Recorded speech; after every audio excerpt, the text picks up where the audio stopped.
This week on thERINpy, it's award-winning TV host, author, podcast host, motivational speaker, and mental health advocate, Marci Hopkins.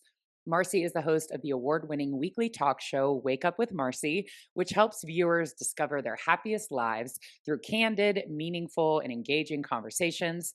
She's also the author of Chaos to Clarity: Seeing the Signs and Breaking the Cycles, her own personal memoir that shares her journey through abuse and addiction, intertwined with stories of inspiration, hope, and strength.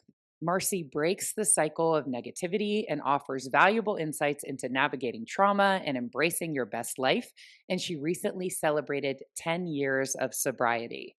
I too am on this journey, sober ish, and I'm so excited to talk to Marci today. Please do me a favor and hit subscribe wherever you're listening to this episode. It looks like a check mark or a little bell, and that way you'll get an alert every time a new thERINpy drops.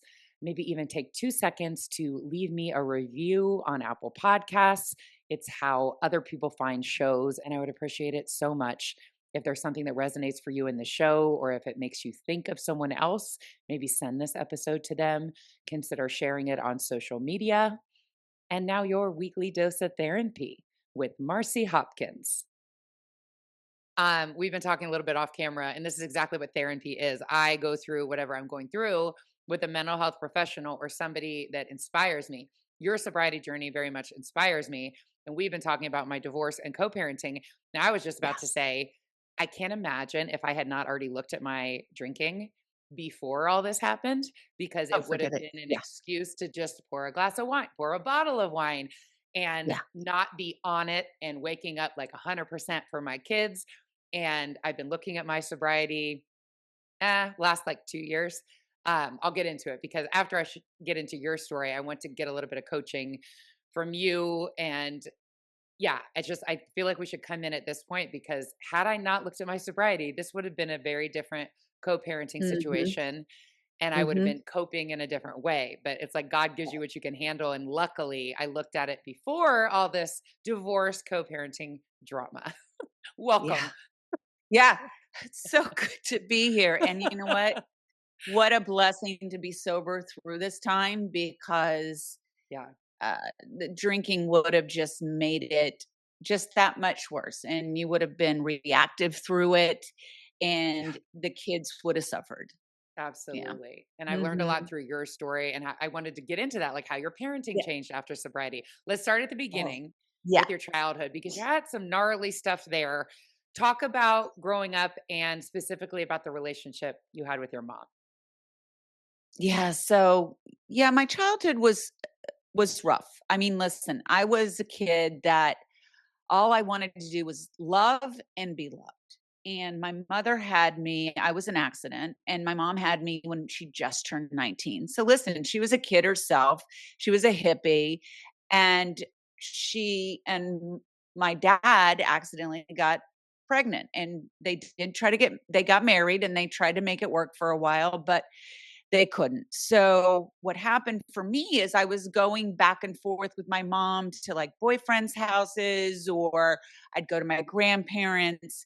And so what happened was is in these situations I was not put in the greatest situations. And one boyfriend that she had specifically physically abused me, and because of that I ended up living with my grandparents for about 7 years. Can we rewind And just a listen, little bit? Because I feel like yeah, that is such a moment in your life. The fact that you were 6 yeah, I and you was told 6. her and she didn't Yeah. leave. Like what Well, that she did. actually okay, so my book, Chaos to Clarity, that it opens with this story. So, I am in my mom's boyfriend's, uh, roommate's room, and they'd been partying, and I'd been up for a long time, 6 years old, and they're sleeping in, and I got into some mischief, and my mom's boyfriend walked in, and he discovered what had happened, and he grabbed me, pulled me down the hallway, and beat me in front of my mother, and my mom didn't do anything. Yeah. And all I can remember is her just laying in bed watching this happen. And after it was done over with, my mom basically sat down with me and said, "We're going to your grandparents' house. You cannot tell them that this happened." And I mean, I was, as you can imagine, the physical distress was very painful, but emotionally, it was just it was debilitating for a young child, right? So I go into Absolutely. this situation and, I tried to do my best not to tell my grandmother, but some other things happened that I got, as you can imagine, I was very upset through the time there. And I ended up showing my grandmother the black and blue marks on my backside. And they ended up kicking out my mom and my stepdad. He wasn't my stepdad, but they'd been together a long time, her boyfriend. And my aunt told me that I stuck my tongue out at her. I guess that's the biggest defense I had at that age. And my grandparents gave me an opportunity to live with them. I had to make that choice at 6 years old. Was I going to stay with my grandparents or move back with my mother? And while I wanted to be with my mother, I also wanted to feel safe. And so Sure. I decided to live with my grandparents. And I'll never forget the phone call. I was in my grandmother's bedroom. I'm on the phone. I'm telling my mother, and I just remember her not fighting for me, right? So again, that's where that abandonment started right away there. And then this feeling of her choosing a man over me. Sure. Now, I was very grateful to have those years at my grandparents, those formidable, years. And my grandfather did have a very bad temper, and he did drink, but it was much better than what I probably would have experienced at my mom's house. Sure. Now, then at 12, my mother did find this guy, and I thought he was going to be our knight in shining armor. They got married at my grandmother's house, and that was the first time I got drunk. 12, and, drinking the champagne, and listen, I mean, like, it was very normalized in my life. Sure. Yeah. Eh, I mean, I remember, one story specifically I tell is that when I'm 8 years old and I had a stomach ache, and believe me, I had a lot of stomach problems growing up, and now I can kinda correlate why, but, Mhm. um, she was like, "Here, drink some of my margarita, it helps me go to the bathroom." Right? I Yeah. couldn't sleep in her boyfriend's house. She started giving me half a sleeping pill. Like, it just was Yeah. normalized, right? Have a problem here, take a drink, take a and so at 12, in celebration, here I'm partaking in the champagne, nothing's really being said. I got drunk. I don't even remember being reprimanded for that. So then I move in with my mother and my stepdad, and I think we're gonna have this magical life. And for about 6 months, it was. It was fantastic. But I also now realize that I was being groomed because my stepfather started sexually abusing me, um, with the touching, inappropriate, being very inappropriate with me, looking at me. There's a lot of different stories, and ultimately, um, there was a huge fight that happened in Hong Kong. My stepdad looked at me under the bathroom door, and Mhm. there was a big glass shower that I was in, and I saw him looking at me, and I jumped out. And my mother was still down in the pool at the pool when this happened, and she came up and she came into the bathroom, and I'm trying to get dressed like nothing happened, tears and not knowing what to do. Yeah. And she comes in and says, "Well, Richard would like to be alone right now, so we need to leave the room." And I'm like, "Are you kidding me?" Right. And we get in this huge fight. I remember we were like at this hotel, and there were like the waterways and walking this over the water. And um, she started strangling me, and we're screaming at the top of our lungs. And she starts strangling me. And I scream out, "I can't believe you are protecting a man that's abusing your daughter."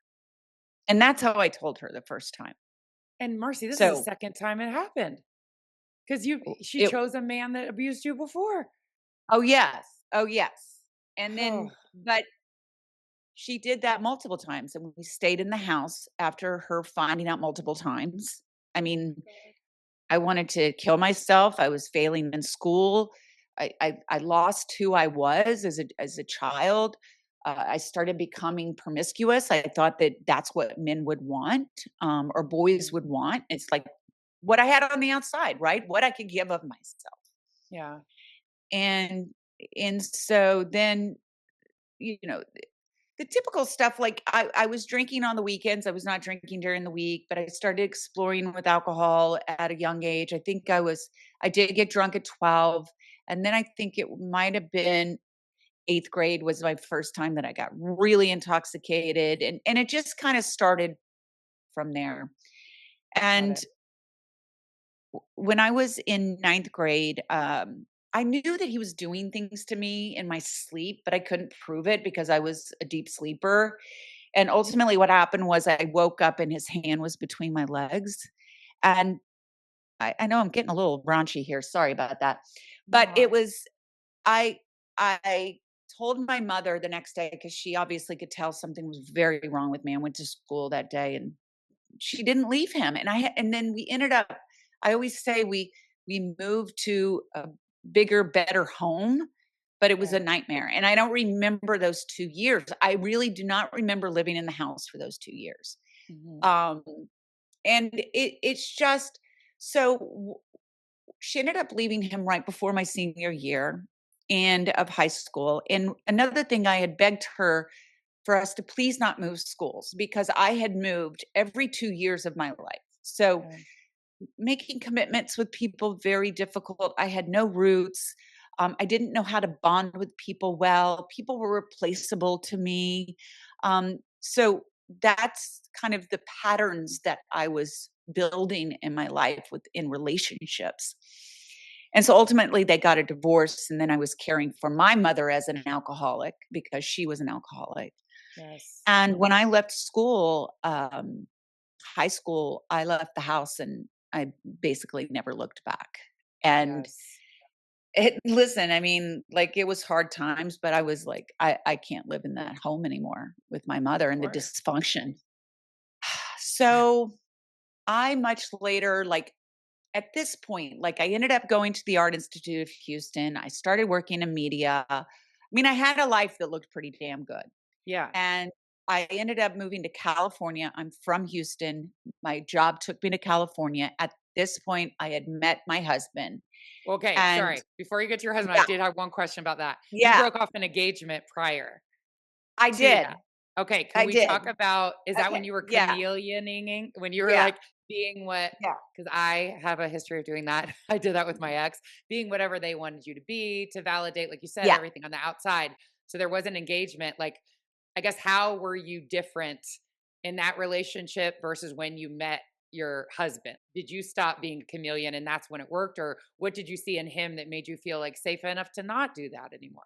Yeah. So for those out there listening, right? Like maybe they can relate. Like you start becoming whoever it is that you think the person you're with wants you to be because Yeah. you're looking for that validation and love, and the reality is you don't know who you are. You've completely lost yourself, and you don't love yourself, so it's just easier to care for other people and put all your efforts into someone else, even if it is the worst relationship you've ever been in. So what happened was is my work took me to Denver. I did not want to take the guy that I went with, but he ended up asking me to marry him. So then I'm like, okay, I guess I'm supposed to bring him with me. So now we're living together. I've got a pretty damn good job at that time, um, with Fox Sports Rocky Mountain. I was caring for us. I bought us a house. I mean, all the things, right? And our relationship really started going south. He started getting very verbally abusive. He started becoming physical. And there were a couple of things that happened. My grandmother came to visit, and he was horrible to me in front of her. And I'm thinking to myself, if he's going to treat me like that in front of my grandmother, what will he do behind closed doors, right? Sure. When no one's around. And then the last day, this was 6 weeks before we were going to get married. We had a couple of fights that day, and we ended up going to his work picnic. And he had to put this is way back when you had to go to the bank and put your check in, right? And sign the back of it and all the things, your paycheck. And so he asked me for a pen. And I said, "Well, I don't have a pen." And he's like, "Who the F doesn't have a pen? You have a purse. What woman doesn't have a fucking pen?" And I'm like, Jeez. "Oh my God." Like, I'm like, and I went home and I actually called my mom, and believe it or not, I always wanted a relationship with my mom. So really, no matter what Yeah. she did, I still continued to have her in my life. So I called her. I said, "Mom, I can't do it. I cannot marry this man. This is what's just happened. I'm afraid." So in 1 month, I broke off the relationship. I sold my house and I got a job through Fox in LA. Mhm. So I ended up moving to LA, and Ray and I met about 3 months into it. He's my husband. We just celebrated 24 years together. Wow. Um, and What was different? I would say that he was the first man that made me laugh.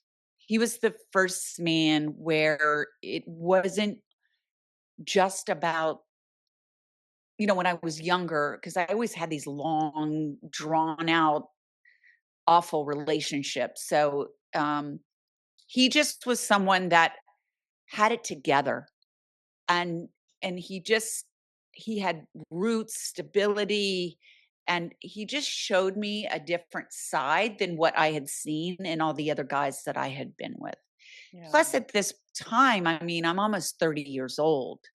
So, and he was in his 30s. So we were definitely at a different place in our lives. And listen, don't get me wrong, like, we went through our things, a lot Sure. of things, difficult times.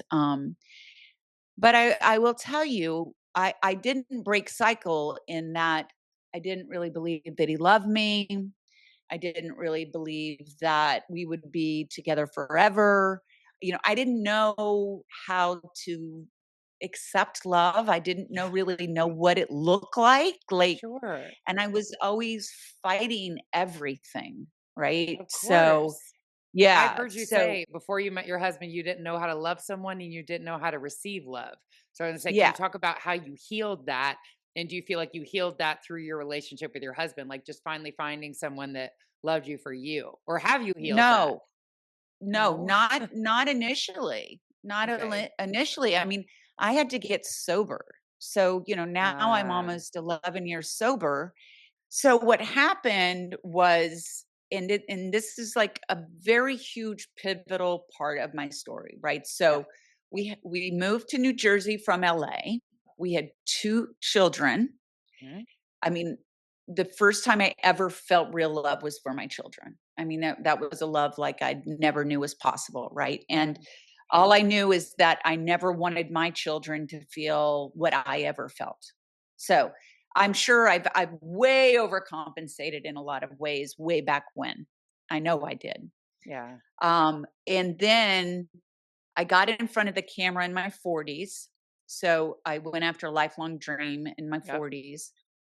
Um, but the thing is that now I'm trying to balance going after this career, going to class in New York, which was about an hour from me,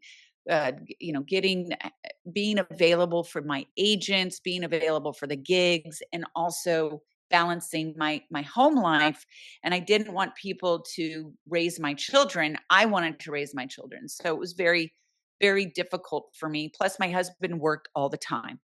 Ugh. So I had a lot of resentment towards my husband because he was never around, Yeah. And right? you're doing everything. And y yeah, so it was basically like I was raising the kids by myself and now having to go after this career by myself, and, um, and all the while drinking wine every day. Then the wine elevated because I started drinking it as my liquid courage Yep. when I was in front of the camera, trying to have that help me with my confidence. Can I ask you about that? And yeah.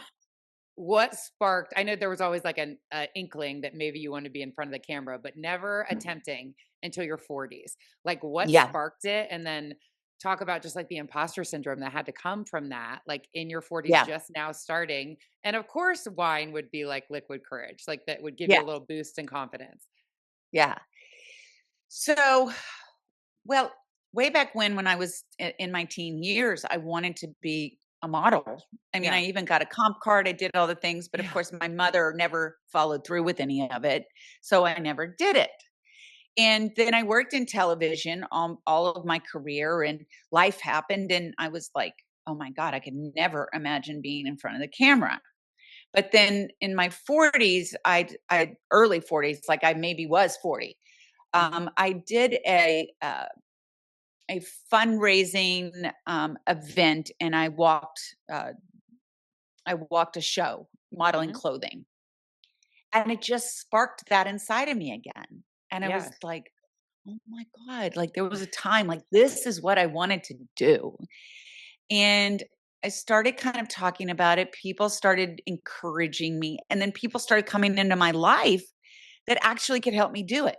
You I'll never manifested. forget, like, my husband and I were going to dinner with this couple, and the woman, she helped models get agents Oh and my gosh. get their pictures done and all the things, and I'm thinking to myself, like, "How am I gonna do it? I'm 40," and they're like, "Are you kidding me? You are the picture perfect mom, commercial mother," you know? And Yes. yeah, so that's Ki- how it started in What commercial was your print. drinking like looking like before that time? So I had always drank, um, a couple glasses of wine at night. That was Yeah. just the norm for me. And I Yep. always had, except for the spikes where it was elevated, right? Like there were Yes. the times where if I'm going through a difficult time, always worse. Um, I will say that being around someone would put me kind of on my toes about my drinking. Like if I were alone, I drank a different way. I Right? totally I relate drank to that. I drank the Sure. way I wanted to, but I always was very conscientious about my drinking, always. I watched what other people did, what I did, because I never wanted to turn into my mother, but yet Sure. drinking was normal for me every single day. Now, it did get to a place where I was like, "Oh my god, like I'm arguing with my husband more. I'm unhappy. Like things are starting to unravel. Now I Yeah. need to, um, my life is being affected by my drinking. I need to stop. Can I ask one more So, thing? You knew. yeah, Did other people question it? Were people my like, Marcy? husband did. My Oh, husband did. Nobody else did. okay. And were you defensive when he questioned it, or were you like, I'm good? Oh, yeah. Oh, yeah. Okay. I was Okay. very defensive. And it was more like, you don't know how to have fun, right? Like, Yeah. I'm just, This is a I you mean, this problem. is who I am. I mean, look at me. Right. How fun am I? Like, how could you not want to do this? Right? Okay. You're just boring. You're a boring executive. Go away. Yes. Um, You're fun. and Everything's all fun until can you tell the story when you went to the modeling job when you were 45? yes, so I just want to say I did try Okay. to get sober. I was Oh, sober for 3 months. okay. And then I convinced myself because I started comparing my story with other people in the room. Hmm. And I convinced myself and my husband that I was not an alcoholic and that I was going to change my drinking. Yeah. Okay. And I did that for a while. As we can, I started slowing down my drinking. And then that's when things started really unraveling with the modeling. I also recognized that I was going through a very dark time with my perimenopause. Uh-huh. Um, I'm in it now. yes. Yeah. Yeah. And I'll tell you at that time, unfortunately, at that time, there was not the awareness around perimenopause, menopause, and the depression, the anxiety, the stress, the darkness that you can go through with that. And I Yep. was put on an antidepressant. I will tell you now, I've started hormone replacement and it's Yeah. already starting to be wonderful. So if you are Great. starting your I'm on it. perimenopause, yeah, okay. That is such a gift you're giving yourself. But Yes. anyway, so So my drinking was elevating. I started hanging out with people that were drinking more. Like I was making some really bad decisions. I started drinking and driving, which I used to Yeah. be so fearful of. And then I convinced myself, like, oh, I'll never get caught. Right. And then there was surrounding, like I said, surrounding myself with people that were drinking like me so I wouldn't look so bad.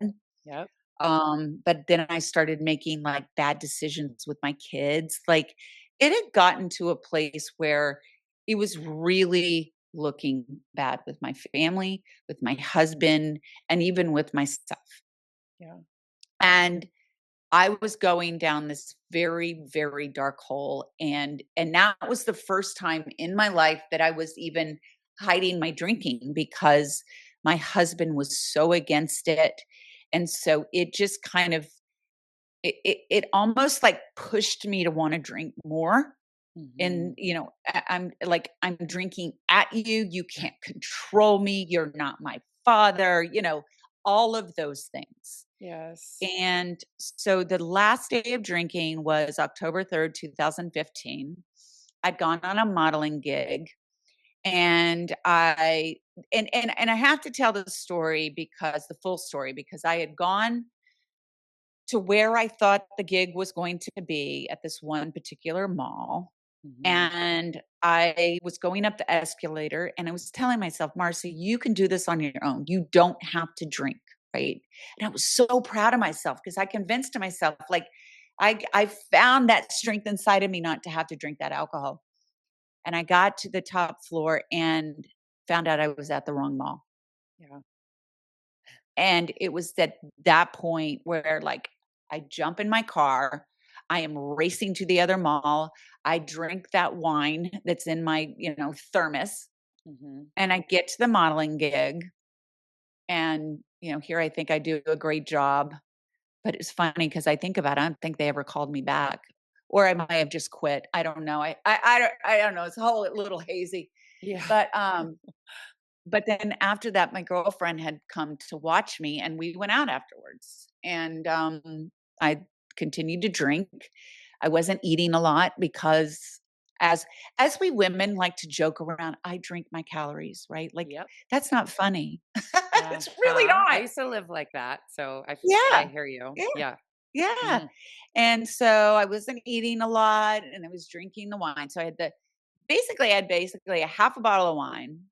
Mhm. Then we went to lunch. I had, like, a little bit of my fish, barely eating. I had a martini, might have had another glass of wine, and then we're heading home. I'm driving all the while, Yeah. right? And then now my girlfriend calls me and she's like, "Do you wanna go to this other place and have another drink?" I'm not, of course, "Sure, let's Yeah. go." So we go to this other place, and I remember I had a glass of wine. I remember telling her, "I've got to eat something." And she must have gone to the bathroom or something because I got up and was in a blackout and left. And obviously, if she were there, she would have Sure. stopped me. And then I was driving home and I found out that somebody called in an erratic driver, which was me. The police found me parked basically kind of up in someone's yard in my community. And yeah, I was arrested. They were very kind to me, I mean, thankfully, Yeah. I'm in a small community and that they weren't awful to me. Now, I will say I was gonna call my girlfriend that I drink with, and I thought somehow I was gonna get away with this. And my husband the police actually called my husband, and he came and picked me up. And I was so angry. I was such a victim at that time, like, it was Mhm. just always somebody else's fault. If he were around more, if we were happier, if life were different, if I didn't have to do everything on my own, this wouldn't have happened, Yeah. right?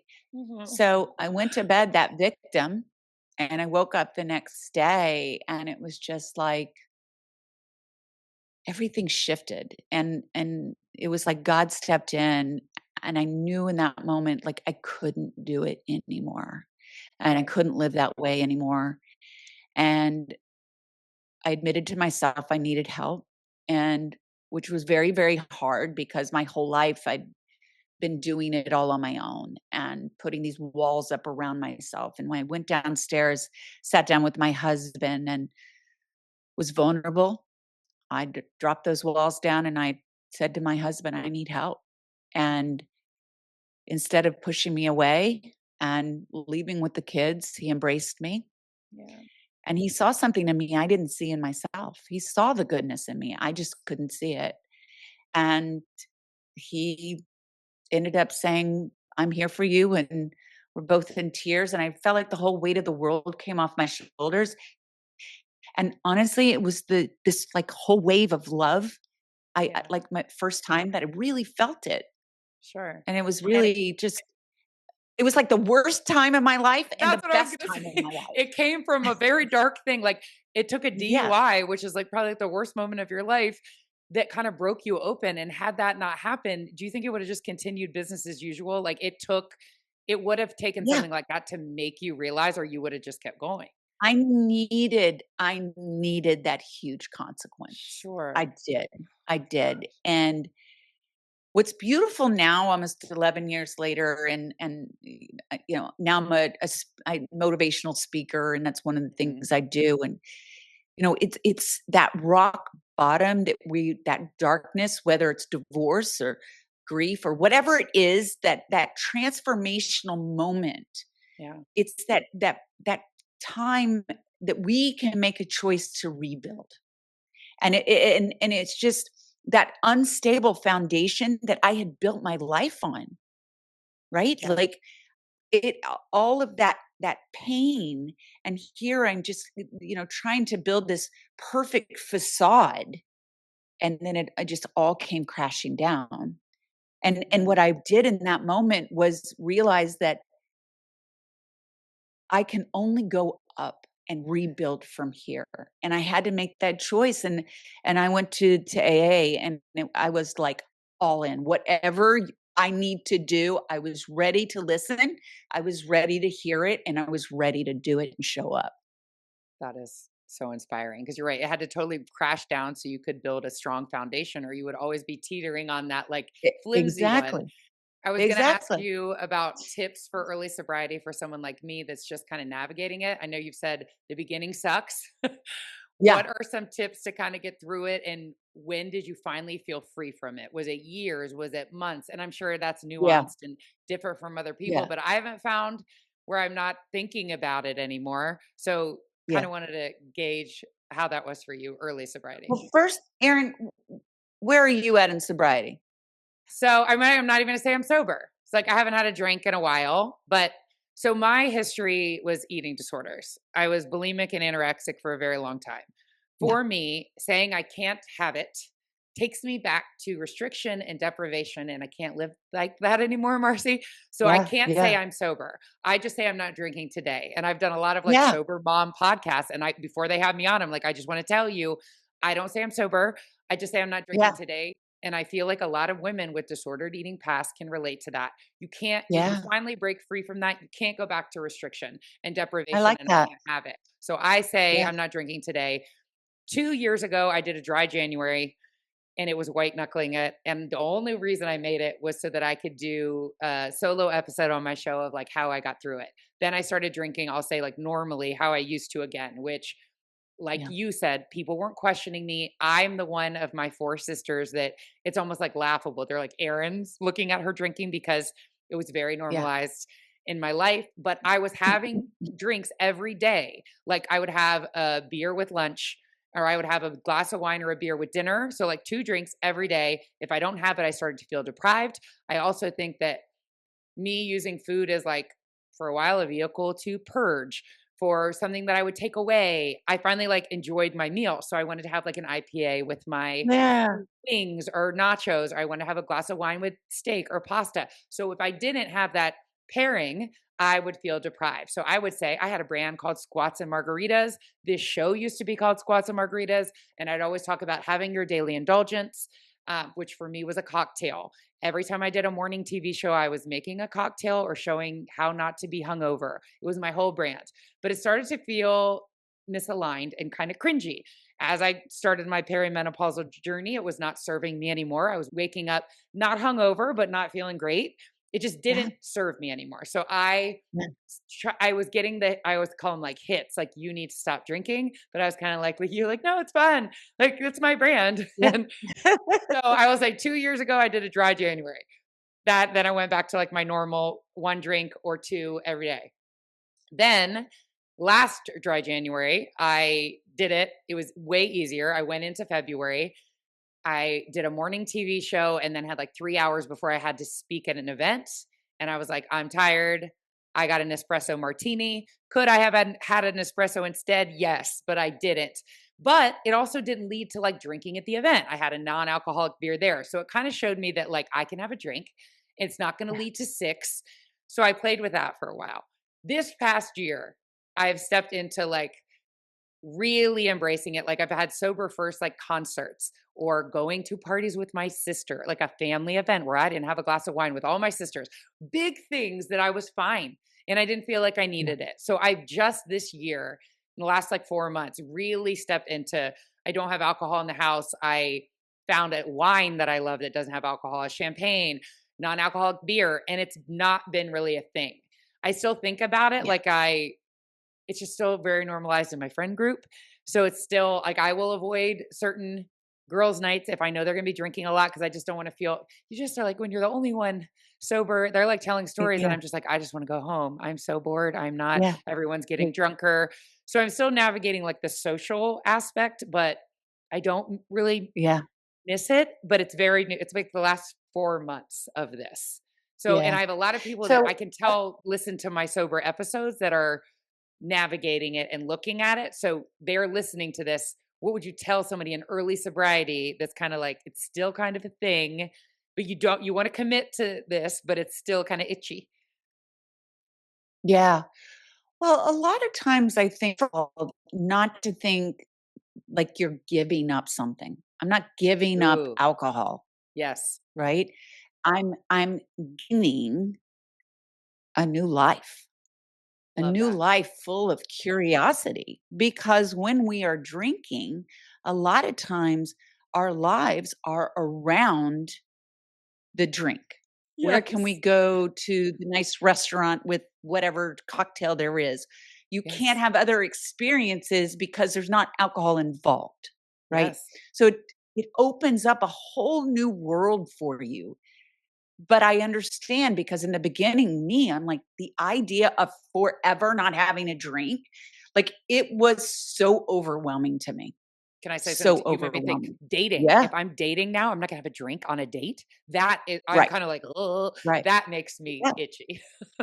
Exactly, exactly. But I Okay. will say a lot of times we need that lubrication because we don't have the full confidence in ourselves. So it's Okay. much deeper work, Yes. right? So I don't know if you know, I just released a book called Wake Up You're Not Broken, a companion for your first 30 days of sobriety. Love. And in this, I share personal stories, but I take you through day by day what you may be experiencing. And a lot Oh, of this is in the beginning, right? Our bodies are detoxing. And I will say, if you're out there and you are a heavy, heavy drinker, please talk to somebody about, stopping drinking because this can be um, medically dangerous. yes. You can actually, your body can shut down because your body actually starts needing the alcohol.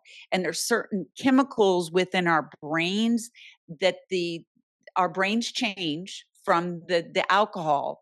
So if you take the alcohol away, then your body is left out of control, right? Mhm. Basically.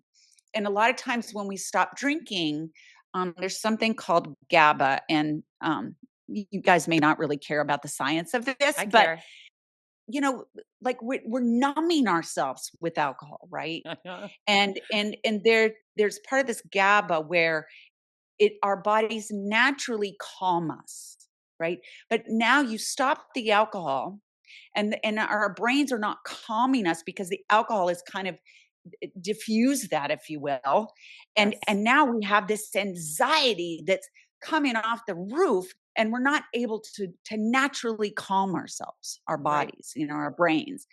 So in the beginning, you are going to go through this detox period. And you're going to probably feel a lot of anxiety, you're going to feel restless, you may not sleep well, and it's hard. It is difficult, but I'd say find a community, find somebody that can help you. Don't do it alone. You cannot do this in isolation. There are many different ways that you can get sober. I myself got sober in the 12-step program, which is AA. And um, and and when I got sober, it was basically rehab and the 12-step program. But Okay. now that there's all different ways to approach sobriety. And Right. the greatest thing is you don't have to be at your rock bottom to stop drinking. You can just recognize, like you, that it's not really serving my life anymore. But so Mhm. then you're going to go through this period of time where now you're having to start to face those emotions that you've been pushing down for so long, right? Mhm. So when you start to push down push those emotions, now they start bubbling up. What are you doing with those emotions? So you're going to learn how to face those emotions, and you're going to have to do some things like it's like shifting your mindset, these certain like modalities that'll help you, whether it's breath work, maybe it's meditation, ways of calming your nervous system without racing to a drink or whatever it is that you're used to using. Yes. You're also going to have cravings that are so overwhelming, you think that you cannot get through it, right? Because Okay. your body, like 5 o'clock, I drink every day at 5 o'clock, and now I can't have that drink. Yeah. What can I do to get through it? Well, you're going to have to find ways to get through it. Well, first of all, give yourself grace. If you want to eat candy, if you want to eat ice cream, your body's going to have cravings for other things, right? That's Yeah. normal So because that is I normal.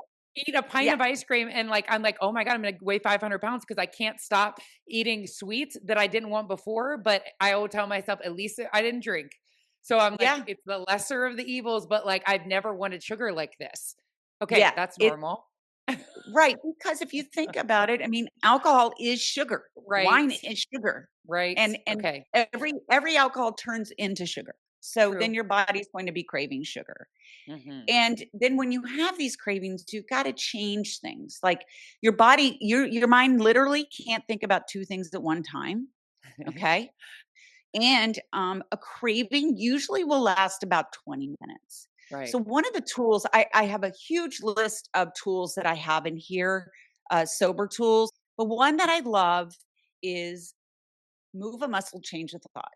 So, if you have this feeling that you want to drink, this idea you want to drink, or grab whatever it is that you're addicted to, and you're trying to change that habit, get up, move yourself, move your body, take a walk, do something that is Mhm. going to change your pattern of thinking. And Yeah. that's really what we're doing is we're trying to interrupt our patterns of thinking, right? Right. It's like muscle memory. We've been doing it for so long. Yes. It takes a long time to change it and How build the long? muscle. How long, Huh? Marcy? How long? Well, yeah, Years? Like, when it's did you okay. feel Years. free? Yeah. Was it Free. I years? mean, God, I don't know, I think that it's ever evolving work. It's Okay. daily work. It's a daily practice. Yeah. I have to do day I'm almost 11 years sober. I still every day do practices that help me Okay. because otherwise you're going to slip. You're going to start feeling those negative emotions again. And then the other thing are the triggers, right? People, places, and things. Those are Okay. huge. Gotta ch gotta change your triggers, Yes. and it's okay. There's so many Yeah. triggers right now. Anyway, this Yeah. navigating divorce and co-parenting. Again, though, thank God I got this off of me because I would just be like, oh my God. I would DoorDash Yeah. some wine and be like, well, I deserve it because co-parenting. Yeah. So thankfully, I started looking at that. It was like something new, or God knew this was coming. So it's like, Yeah. you need to get this off of you so you have a better way to cope before, or I would be such a mess, which takes me to, Yeah. I know we don't have a ton of time, motherhood. The difference Yeah. in my mothering, and I wanted to hear your Yeah. story, not drinking. Like, Yeah. what it was before, and then what you saw, and maybe I think you've also said maybe your kids noticed a little more than you realized when you were drinking versus not. Can you share your Yes. motherhood experience? Yes. So, well, I will tell you my 12-year-old son, well, he was 12 when he's now 22, Okay. but he recognized more than I thought he did. Okay. But you see, it wasn't it was the alcohol, but really it was the fighting that my husband and I were doing, right? It was Mm. the dysfunction in the home, Yeah. not necessarily me actually drinking. The drinking fed into that. The So reactiveness when you're drinking, like, you're more like like so here's the reactive. thing. I used to go to church and pray for patience all the time. That's what I would pray for. Patience, patience, patience. I do But the that. reality is my nervous system was on overload, and we Yes. think this alcohol is calming us when in Yes. fact it is not. It is literally throwing our nervous system into a this craziness, like you feel like you're going to crawl out of your skin. Yes. And also, like, if you come from chaos, like, chaos is normalized for you. And Yes. even if you say you don't want it in your life, we just naturally, like our amygdala that's always searching for the danger, like, that is, like, what we are used to. Mhm. And even if we say we don't want it, that's where we stay. We It's stay in that familiar. fight or flight. Right, Yes. it's familiar. Yes. It's familiar. So, Oh, it is literally like we are breaking cycles, breaking thought patterns. We are changing all of really it's rewiring your brain. yes. It Yes. truly, truly is. And it takes time. That's the thing. This all takes a lot of time. And Yeah. spirituality is another huge, huge component of creating change in your life. Having faith in something bigger than yourself. You said working on your emotional intelligence has been life changing. Oh, Where yeah. did you even start on that journey? And like, what have you learned about that? If that changed your Uh, life, maybe I'm not looking at that enough.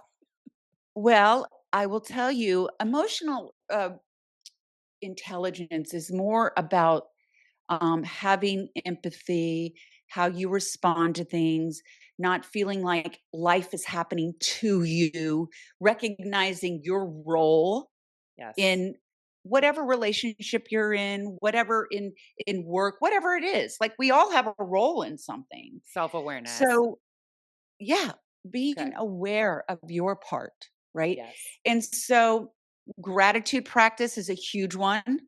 Yeah. So, every morning thinking of 3 things before I got out of bed, and I still do this, what I was grateful for, and keeping it Okay. small, because then it shifts your mindset from a place of lack to a place of being thankful for what Mm, you do have, right? And totally. you start to see things differently. And honestly, energetically, what we put out there is what we receive. So you put Yeah. out gratefulness, you're going to attract more things that you can be grateful for. Yes. Forgiveness is another one. Forgiving yourself. My God, the decisions that you've made, the things that you have done to yourself, to others, what are you going to do? You're going to stay stuck in that old story. You've got to forgive yourself. You Yeah. can't change the choices that you have made. The only thing that you can change is how you approach life today. So staying present, staying in the day, Mhm. and finding that uh, letting go of that shame and that guilt and the pressure that you keep on yourself, because believe me, I lived with so much shame for so very long. But Sure. at some point you got to free yourself of that, because you know what, you're only hurting yourself, I and know. you're only how you are are thinking of yourself is how you are showing up for others. And then forgiving others is so vital too, right? Because the only thing we have control of is ourselves, not of other people. And when we continue to allow them to have power over us, that's what we're doing. Mm, When we don't let it go, like we're not saying what you did is okay, but I'm not going to allow you to have power. I'm not living in that story anymore. mm. I have a What question. you Yeah. How do we let go if like something have power over you? Somebody in your life super affects your day to day by their actions and behaviors. Maybe like a friend of mine who's co-parenting with someone who Yeah. maybe doesn't pick up on their day. Like you can say you don't have effect on me, but they truly their actions and decisions very much affect my day to day. And I try to just be the bigger person, but like you're so intertwined still in a relationship that does very much affect you. And Yeah. No, I'm, that affects you. That does affect your daily life, yeah, right? So yeah, that is different. I mean, those are I would in those situations, I would mhm. make different choices. Like maybe it's um, Tom, are Yes, you it's picking up the Tom. kids today?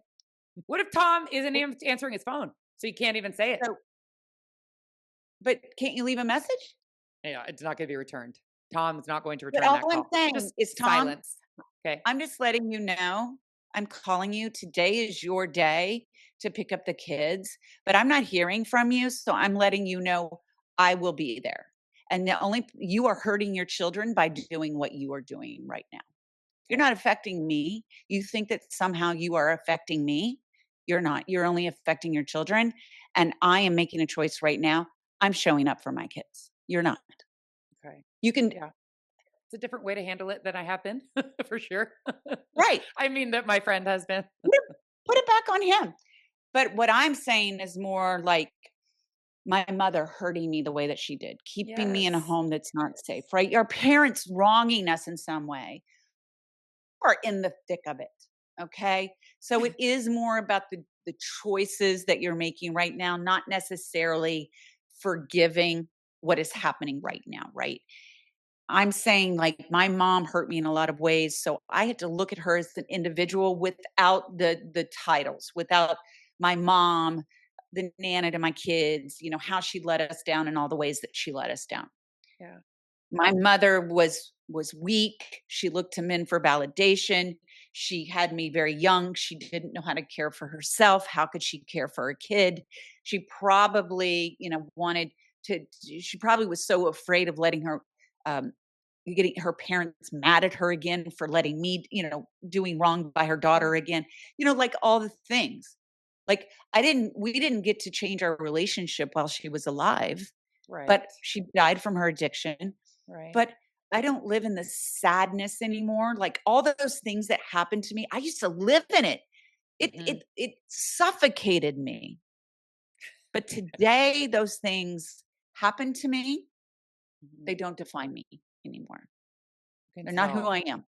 you're free. Yeah. And I'm like, I'm listen what free. he did today. I'm still very defined by my situation right now. And I need to Yeah. reframe that and change that. And like, yeah, and gratitude. Yeah, he's not picking up the kids. I have 2 healthy kids. Thank God Yeah. there are 2 kids to pick up because I was able to get pregnant and have healthy kids. I need to just be grateful for what the blessings that I do have. And I don't live in that. I need to just be more and start my day that way and not get out of the victim of like he won't show up. No, what can I do? I can't control what he I Yeah. always say it to my daughter too. She'll be like, "This girl said this." I was like, "What can we control? Can we control what she says? Or can we control it?" But I'm not doing it. I need to say it You're to and myself. I get that. I get that. Much easier said than Listen, done. you need to practice what you preach. Come I on now, know. For girl. sure. I want to tell you, I have a foundation for teen girls that are struggling with body Oh, image and self-worth and just listening to you on other podcasts, like you would be such a asset to this. If I ever can get I you would to be a part of love one of our events, I would love to. I would I would love also love to be on your that. podcast, which I'm sure you're Yes, like, what please. could you even offer? But I Yeah, really have no. come through a lot of things and I do Yeah. empower women. I'm just in a little bit of a stuck spot with my ex right now, but I used to very much struggle with body image and self-worth. Kind of came out of that once I got married and then launched a podcast and a foundation and books. And I just want women to feel their best in their 40s. You're not over, you're just getting started. And Yes, I would love to do that. I exactly. wanted to tell you that. And I want you Yeah. to shout out exactly where to get your book because it just came out, right? Because I was going to talk to you about your Yeah. chaos to clarity, but now we have one that is very relevant to my life. Tell us where Yeah. we can get that. So it is available Amazon, what else? Barnes& and Noble, Everywhere. yeah, I think Walmart, I don't know. It just Okay. What's it called? yeah, it's called Wake Up, You're Not Broken, a companion for your first 30 days of sobriety. And then, Oh my of course, always chaos to clarity. Move that chaos to clarity. Oh God. my god. I need them both. And if people want more from you, shout out your podcast and where they can find you on social. Oh, thank you so much. You know what? Wake Up with Marci. Wake Up with Marci. That's everything. That's my socials. That's my website. It's my email. wakeupwithmarci@gmail.com. Send her It's an just email. that's me. I was going to end it. I think I still will. If someone is just like listening to our sobriety conversation, because I feel like if a woman clicked on this title and this episode that she's questioning, and maybe they're not really sure if they have a problem, is it a thing? Could I even benefit from looking at it? Like, what would you tell that woman to consider? Well, I'd say if you're thinking about it, I think there's something there, right? And that's the first thing. Like, and I was there. I was thinking about it. Is my drinking normal? Is this normal? And just see if you're questioning it, if it's no longer serving you, maybe just take a look at it. Can I go a few days without it? Or can I not drink when I normally would drink? And if you're not able to not drink, then maybe you want to look at getting some help. That maybe something a little deeper is going on. And let me tell you, there is nothing wrong with you if you are have a bad habit of drinking. Maybe it's just a bad habit right now. Maybe you are on that spectrum of alcohol use disorder, which is a disease, right? We are taking in this toxic, you know, liquid, and Mhm. and we are encouraged to drink it, and then our bodies become addicted to it. But just realize that you don't have to do this alone, and that you are not a bad person. You are not a bad person if this is happening for you. And I'd say just talk to someone, just recognize if it is affecting your life in some negative ways. And if it is affecting your life in some negative ways, and that's just even how you're feeling about yourself, then Mhm. maybe it's something that you want to take a look at.